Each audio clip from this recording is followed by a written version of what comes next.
নমস্কাৰ বন্ধু বান্ধৱীসকল, আশা কৰোঁ সকলোৰে ভালে আছে। ময়ো ইমান ভাল নহয় দিয়ক।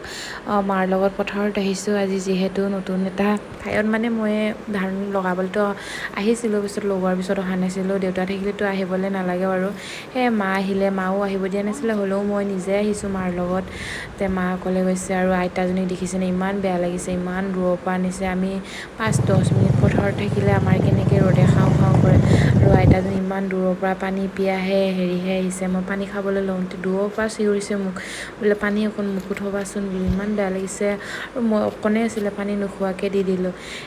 আৰু সিফালে আমাৰ ঔষধ চৌষধ মৰা হৈ গ'ল ধানত। ইফালে আহি দেখিছে দেউতা নাথাকিলে মানে একোৱে নাথাকে দেখোন, তেনেকৈ গোটেই পুখুৰী চুখুৰী এনেকৈ হাবি হৈ গ'ল। চাফা কৰা নাই, ভাইটিয়েনো কি বহুত সৰু হৈ আছে ভাইটিয়ে, আৰু আমিতো তেনেকৈ থাকিবলৈ নাপাওঁৱে ঘৰত, মানো কিমাননো চাবহি। মাও ইমানকৈ আহিবলৈ নোৱাৰে চাপৰিত।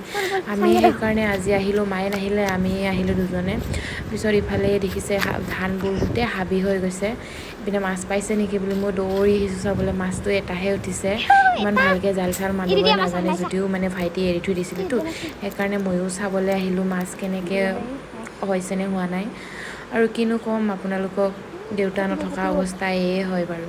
দেউতা থকা হ'লেতো গোটেইখিনি পৰিপাতি কৰি ৰাখিলে হয়, আমি এনেকৈ অকল ঘৰত আহি যি খাওঁ এইবিলাক ঘপকৈ হেৰি কৰি দিলে হয়, চাপৰি তাপৰি গোটেইখিনি চাফ চিকুণ কৰি ৰাখিলে হয়। এতিয়া আৰু চাবলৈ তেনেকৈ নায়েই। আৰু মা আছে, মাও ইমান আহিবলৈ নোৱাৰে, মায়ে কেতিয়াবা কেতিয়াবা আহে বাৰুতে।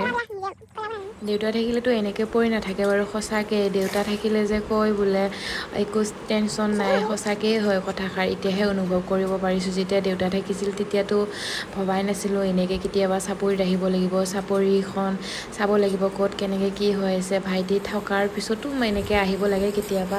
ইফালে তামোল অকণ লৈ ল'লোঁ, আৰু মাছখিনি ইমান নামাৰিলোঁ, মানে মৰা হ'লে পালোঁ হয়, বেছিকৈ নামাৰিলোঁ কাৰণ নতুনকৈ দিছে সেইটো ইমান ডাঙৰ হোৱা নাই। আৰু নেক্সট এটা ব্লগত লগ পাম আপোনালোকক, আজিলৈ আহিছোঁ, বাই বাই।